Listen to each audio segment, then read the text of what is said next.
Today I'm going to be answering one of the questions which surprisingly is actually one of the things I get asked the most on the internet, and in real life actually. One of the big perceptions out there is that autistic people don't understand sarcasm, and just in case you've never watched a video of mine previously or been on a live show, I definitely understand sarcasm. Most of the time, we're going to explain this, but basically, yeah, I'm an extremely sarcastic person. Being British probably has a lot to do with it. So first of all, let's get up the definition of sarcasm. And my Wi-Fi's crashed. Great.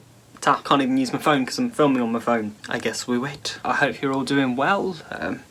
Hurry up, internet, please. Just to fill time while we're waiting for internet. Someone in the city tweeted out today about what panels people want to see and who they want to moderate those panels. I'm going to leave that tweet in the description, and if anyone would be so kind to go over to that tweet and perhaps find my tweets and like them going, oh yes, I think Connor would be good to moderate any disability panel or autism panel as a whole. Just please, I really want to moderate a panel. A disability panel specifically, I think it would be very cool. I don't think we've quite got the traction for a whole autism panel, but anyway, my Wi-Fi has just come back, so let's move on with the rest of the video. Sarcasm. The use of irony to mock or convey contempt. Example. If someone was boasting about saying they're the best at playing the keyboard, what is coming here? I don't know, let's just roll with it and hope for the best. If someone's going, oh yeah, I'm really good at the keyboard, when they're actually shockingly bad, and say that person's boasting because they really believe they're good, I would then go up to them and be like, oh yeah, you're really good, you are. Even though it's not the case, they're actually terrible. I don't know if that example worked, but we're going with it. Things you will notice, the tone of my voice actually changed then. It went into this sarcastic voice where I kind of slow things down and often lower it a bit, and yeah.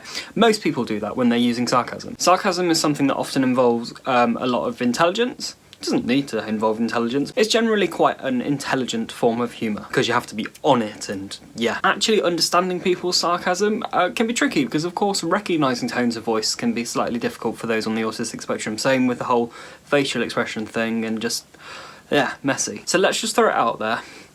With most complete strangers, I have got no chance of understanding their sarcasm. It's only with people that I get to know that I start to learn about how they say things and what different tones of voice they use reflect which emotions, etc.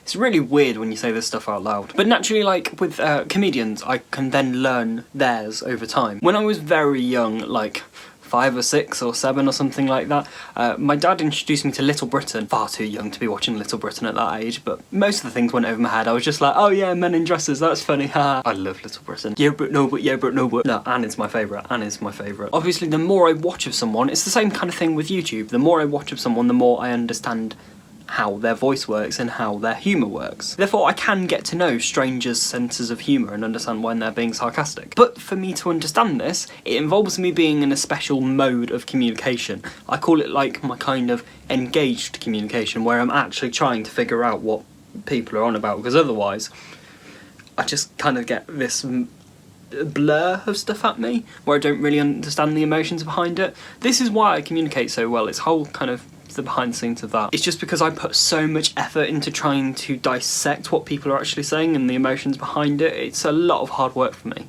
But sarcasm's just part of that. Of course I made room for building in the humour into my processes. I can actually be having a conversation with like a best friend, and maybe I'm not in the right frame of mind to be dissecting when they're being sarcastic, and it will completely go over my head.